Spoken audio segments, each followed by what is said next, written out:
Let me ask you something. Lately, do you feel like you're carrying the weight of the world on your shoulders? Like you're trying to hold every piece of your life together? Career, family, health, expectations? Afraid that if you loosen your grip even just a little, everything might fall apart? You're not alone. We live in a world that praises control. Control your time, your goals, your image, your emotions. But what if control is exactly what's exhausting you? What if, and hear me out, true peace isn't found by holding on tighter, but by letting go? I know that sounds counterintuitive, maybe even risky, but what if letting go isn't weakness, but wisdom? What if it's not about giving up, but about learning to trust?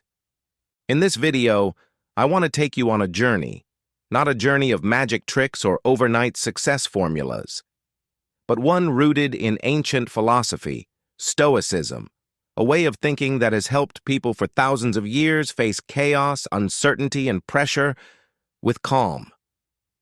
You'll discover a different way to attract what you truly desire, without burning out in the process. This isn't about ignoring your goals. It's about approaching them from a place of clarity, not desperation, from peace, not panic. So if you're tired of chasing, grasping, forcing, maybe today is the day you try something new, something quieter, something that finally feels like freedom. Ready? Let's begin. Javier had it all. At least, that's what it looked like from the outside. He was a top executive, sharp suits, back-to-back meetings, always in control. To his team, he was the guy who always had the answers, the one who held everything together when things got tough. But one day, in the middle of an important presentation, something snapped. His voice caught, his vision blurred, his body froze, paralyzed by a sudden, overwhelming panic attack. And for the first time in years, Javier felt helpless. No title, no resume. No years of experience could protect him from the storm inside. Something in him whispered, "What am I doing with my life?" That was the wake-up call. On a friend's suggestion, Javier did something he never thought he'd do. He disconnected. Completely. No phone, no laptop, no schedule, just a small cabin in the mountains. And silence. At first, it was torture. His thoughts raced. What's happening back at the office? Are they falling apart without me? But slowly, in the quiet rustling of leaves, the wind brushing against pine trees, something shifted. He remembered a quote he once read from Marcus Aurelius. Accept everything that happens, even if it's different from what you expected. And just like that, the fog began to lift. Javier realized he didn't need to control everything. In fact, it was that constant need for control that was tearing him apart. When he returned to the city, he didn't go back to being the same man. He stopped stuffing every gap in his calendar with meetings. He made room for reflection, for rest, for time with family. And something unexpected happened. Work improved, results soared, and more importantly, he felt at peace, maybe for the first time in his life. So I ask you, how many times have you felt like Javier? Trapped in a role, holding everything up, afraid that if you let go, it'll all collapse? But what if, just like Javier, letting go is exactly what allows things to fall into place? Have you ever tried holding sand in your hand? At first, it feels solid, like you're in control. But the tighter you squeeze, the faster it slips through your fingers. Life can feel just like that, can't it? We try to grip everything, our plans, our relationships, our emotions, believing that control equals safety. But the truth is, the more we cling, the more we lose. And here's something that took me years to understand. Letting go doesn't mean giving up. It means trusting that life has a current. And sometimes, the wisest thing you can do is stop swimming against it. Think about it. How often do we waste energy trying to control the uncontrollable? We stress over traffic when we're already late. We replay conversations in our heads, trying to rewrite what's already been said. We check weather forecasts as if staring hard enough will stop the rain. But what if we tried something different? What if, instead of fighting the current, we learned to float? That's what Stoic philosophy teaches us. Marcus Aurelius once said, "Accept the things to which fate binds you, not with resignation, but with grace." When you accept what's beyond your control, traffic, emotions, weather, other people, you free up energy. Energy that can now be used to choose your response, to protect your peace. Imagine a road trip. You've planned every detail: departure time, rest stops, the perfect playlist. But then, traffic hits. It starts raining. The kids in the back are arguing. Do you spiral into frustration? Or do you smile and say, this too is part of the journey? Here's the secret. Joy doesn't come from things going perfectly. It comes from your ability to flow with life as it really is, messy, unpredictable, beautifully imperfect. So today, maybe ask yourself, what are you holding on to too tightly? And what might happen if you simply let go? Let's face it. Letting go sounds beautiful in theory. But when you're in the middle of stress, disappointment, or uncertainty, it feels almost impossible. So how do we actually let go? Not just in our minds, but in a way our bodies, hearts, and nervous systems can feel. Let me share with you 3 simple steps that aren't just concepts, they're practices. Gentle tools to help you release control and welcome calm into your life. Step 1. Write it down, then throw it away. Sounds silly, right? But your brain is wired to respond to physical cues. When you put your worry on paper, or whether it's a fear, a regret, or something you can't stop obsessing over, and then crumple it up and toss it, you're telling your mind, this doesn't control me anymore. It's symbolic, but it works. It's a message to your subconscious that you're ready to stop carrying what no longer serves you. Step 2. Pause and breathe. The next time something doesn't go as planned, the email doesn't come, the meeting goes sideways, the traffic won't move, just stop. Right there. Take a deep breath in for 4 seconds. Hold. Exhale for 6. Do this once, twice, maybe 3 times. You'll be amazed how much tension starts to melt away. In that space between reaction and response lives your peace. Step 3. Make space for nothing. Yes, nothing. Not scrolling, not checking off your to-do list. Just being. Sit with a cup of tea. Listen to the breeze outside. Stare at the ceiling. Because it's in those quiet moments, when the world stops shouting, that your mind gets a chance to reset.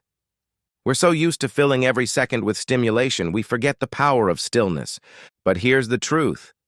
When you stop trying to control every moment, you begin to see more clearly, you think more deeply, and you start attracting what you truly desire, not through force, but through calm presence.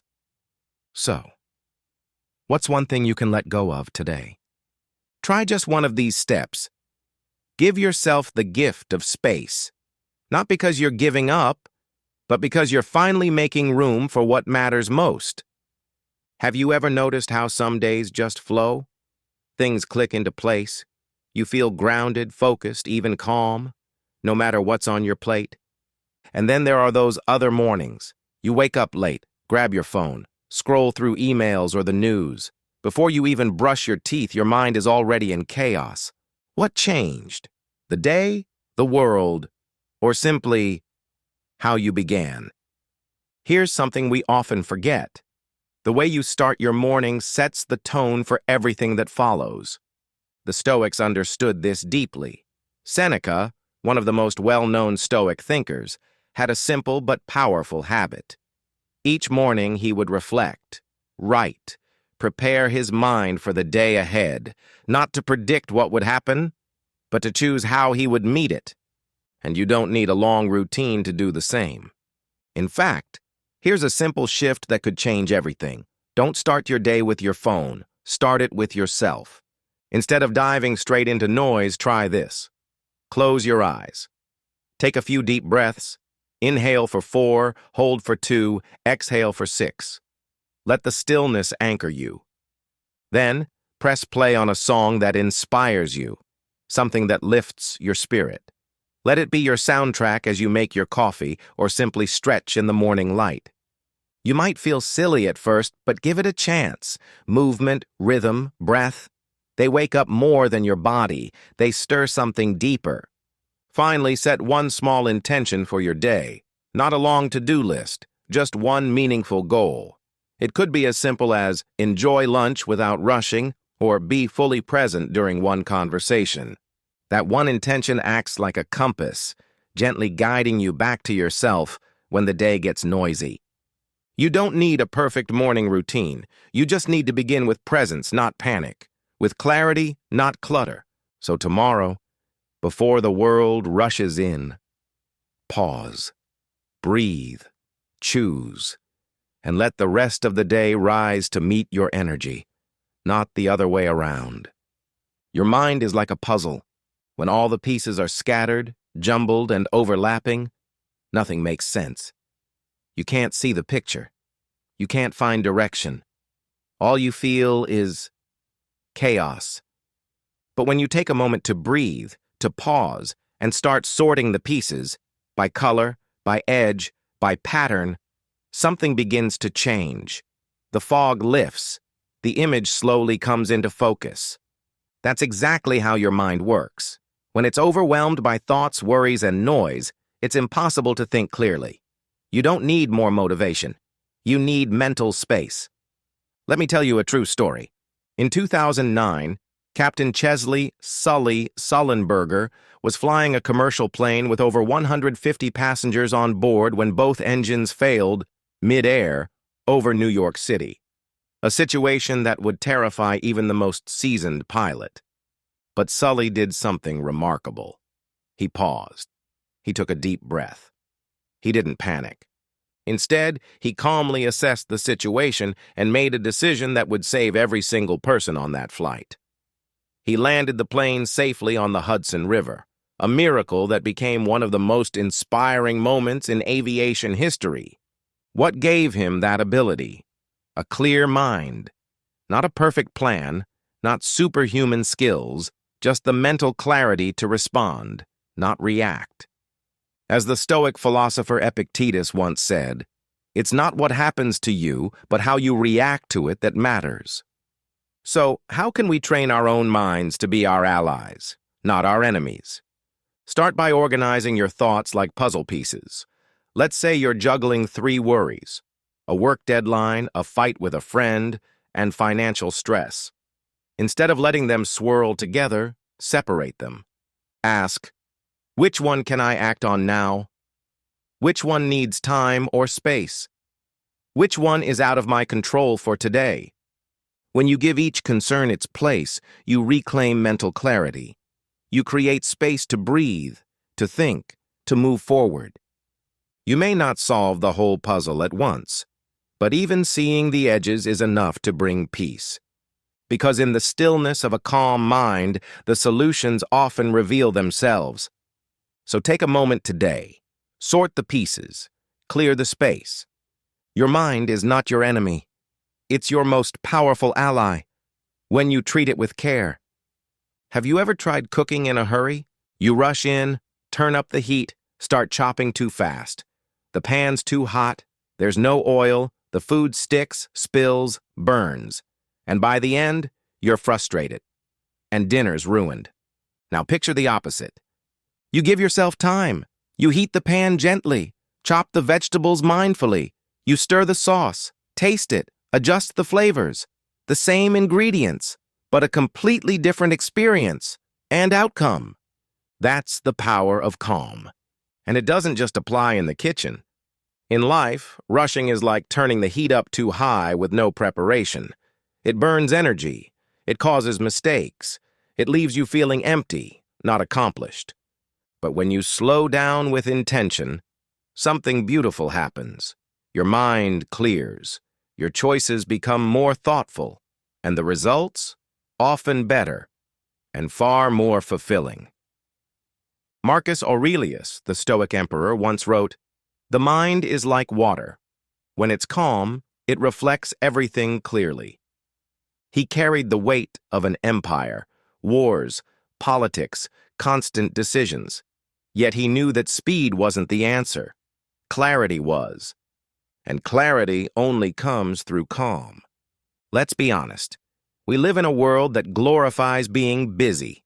Fast results, fast food, fast decisions. But where is it really getting us? How often do we look back and realize we rushed through moments we should have savored? So here's a shift.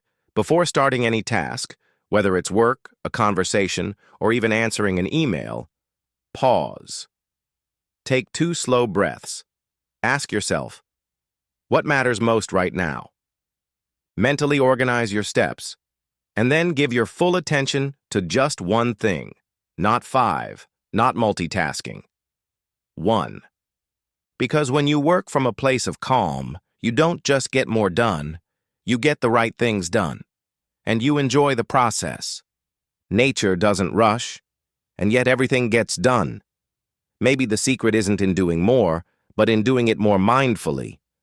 So the next time you feel the urge to hurry, stop, breathe, let your mind become still, and let clarity lead the way. Imagine someone hands you a box. They say, "Inside is everything you're missing in life, everything you've been searching for." You open it, expecting magic. But inside, there's just a mirror. You pause, confused. And then, slowly, it clicks. What you're missing isn't out there. It's not in some future version of your life or in someone else's success. It's in how you're seeing what you already have, right now. Gratitude isn't about pretending life is perfect. It's about seeing what's already here, with fresh eyes. Let me tell you a story. There was once a farmer who complained constantly about his small, crowded house. "There's no space," he said. "I can't breathe. I need a bigger place." So he went to the village wise man for advice. The wise man said, "Bring your chickens inside the house." Confused, the farmer did as he was told. The next day, he returned, frustrated. "It's worse now." "Good," the wise man replied. "Now bring your goat inside too." Days passed. Chaos grew. The house was unbearable. Finally, the wise man said, "Now, take them all out." That night, the farmer returned to his now empty home, and for the first time, it felt peaceful. Not because the house changed, but because his perspective did. Gratitude has that power. It doesn't change your circumstances. It changes how you experience them. And that shift, it opens doors. Suddenly, what once felt limited becomes enough. And from that energy, more good things begin to flow your way. So how do we practice this? Forget the generic advice about writing 3 things you're grateful for. Let's go deeper. Once a week, find a quiet space. Write down 3 things you're truly grateful for. And then ask yourself, how have these supported me in becoming who I want to be?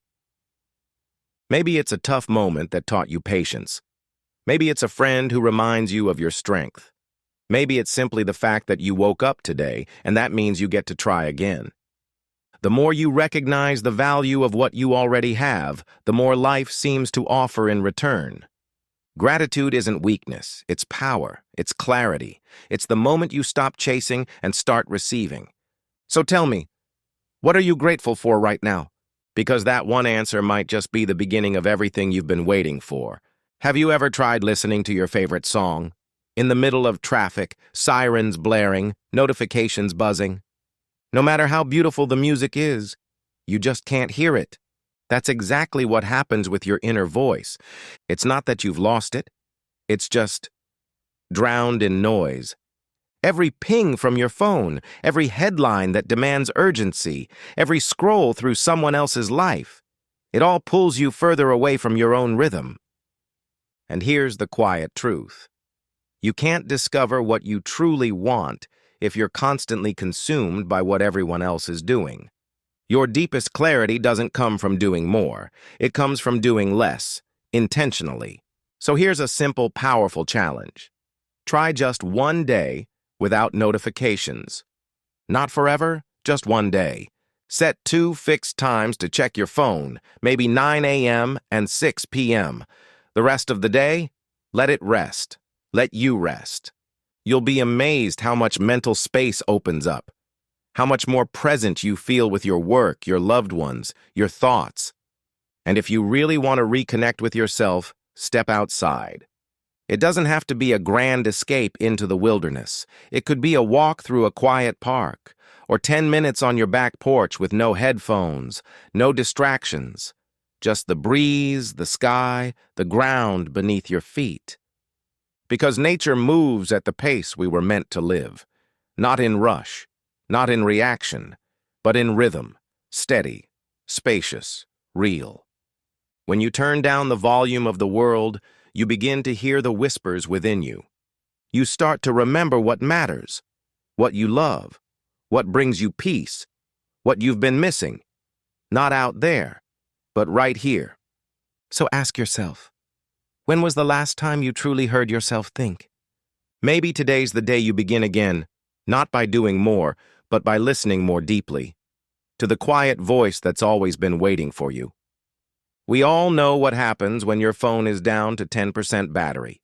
It lags, freezes, maybe even shuts off completely if you push it too far.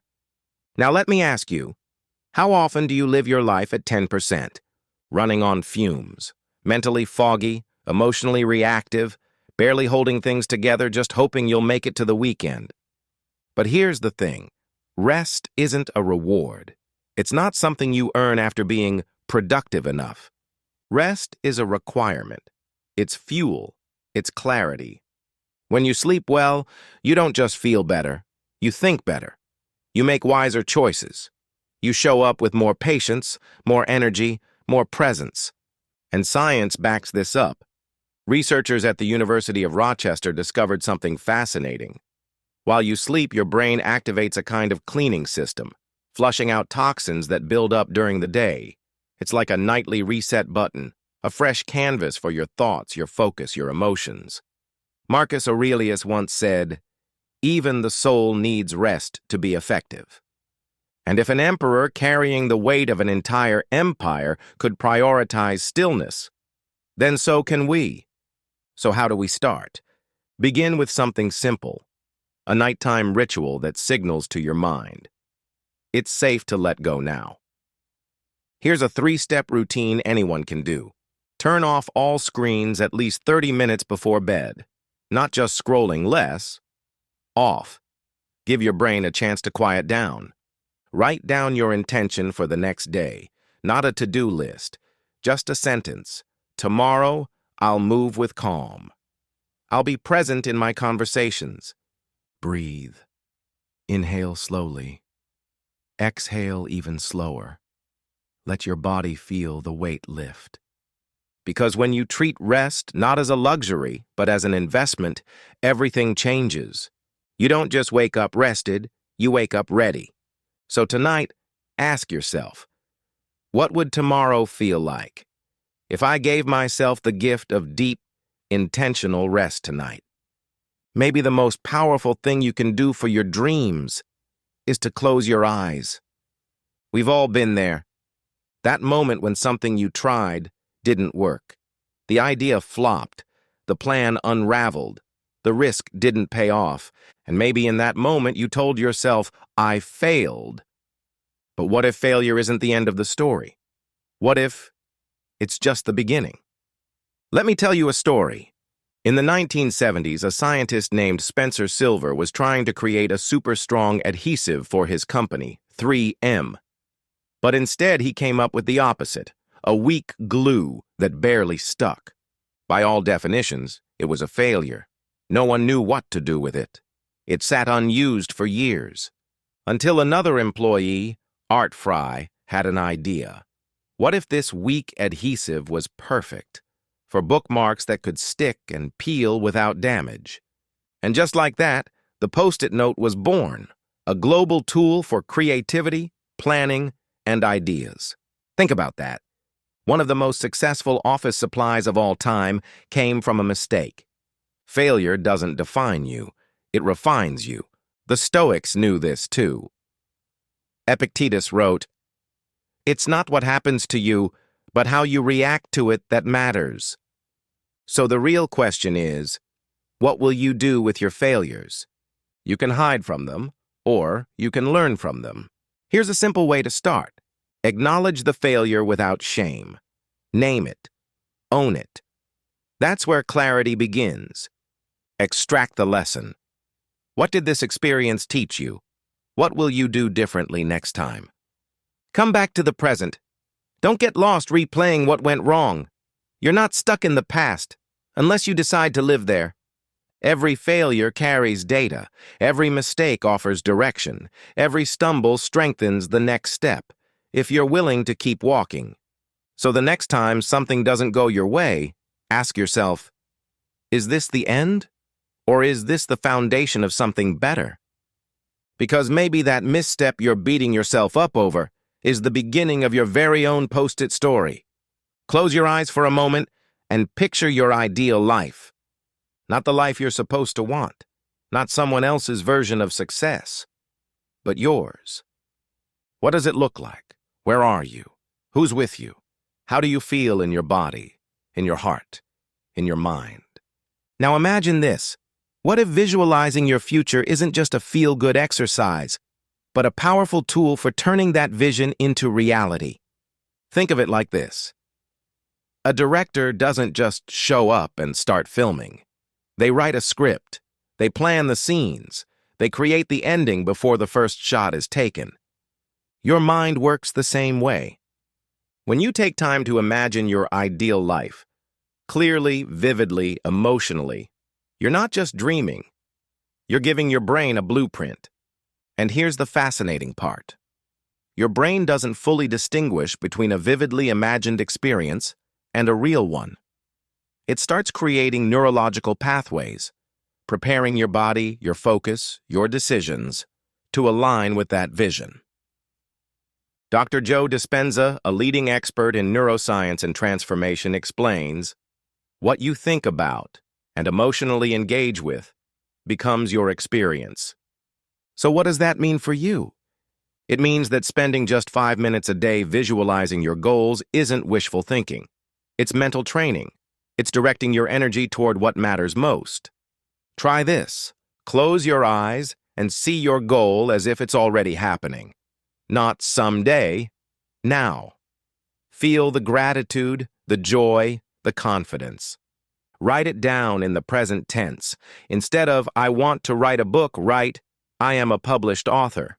My words inspire others. Return to that vision daily, not to force it, but to align with it. Because every great creation begins in the mind. And when your inner world is aligned, your outer world begins to follow. So ask yourself, what would change if you believed your vision was already in motion? Maybe the gap between you and your dream life isn't as far as you think.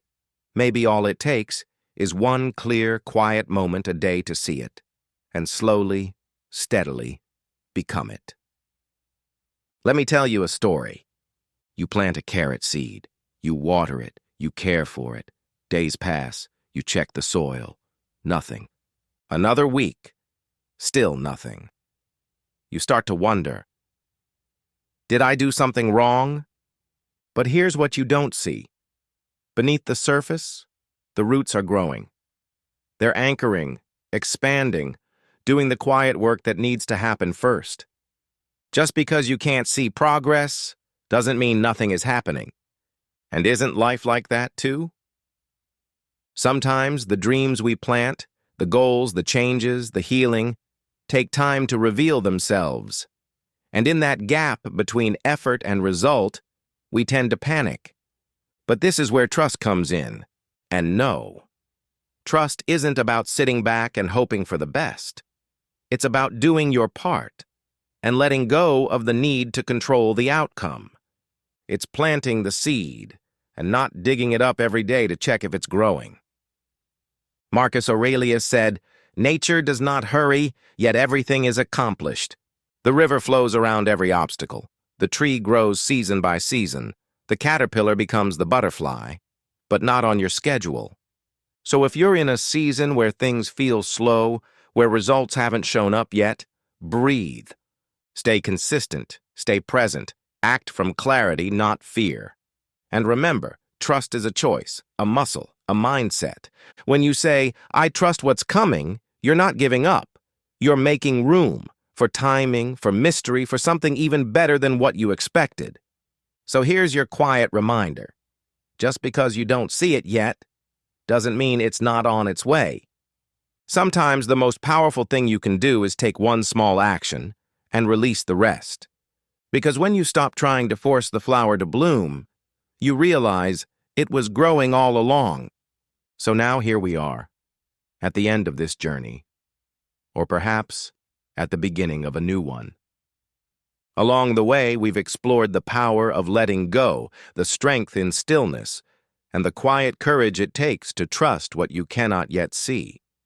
We've planted seeds, small shifts, tiny practices, breath by breath, moment by moment. And here's what I want to remind you. It doesn't have to be big to be powerful. Letting go of a single fear, pausing to feel grateful for one thing, taking 5 minutes to visualize the life you want to live. These small, intentional acts, they build something. They move you closer to what your heart has been quietly asking for all along. You don't have to force your way forward. You don't have to control every detail. When you move with calm and intention, life begins to respond in kind. Because here's a truth you may have forgotten. The moment you stop trying to force life to bend to your will is the moment it begins to open in ways you couldn't have planned. This isn't passive. It's powerful. It's the art of aligned action, acting from peace, not pressure. So as you move forward, I invite you to carry one simple affirmation with you. I let go and I attract what's meant for me. Say it softly. Say it when things feel stuck. Say it when things feel beautifully in flow. Let it guide your breath. Let it shape your choices. Because life doesn't need you to push harder. It needs you to listen deeper, to trust a little more, and to meet each moment not with fear, but with openness. And in that space, something remarkable begins. You become the kind of person who doesn't chase peace. You create it.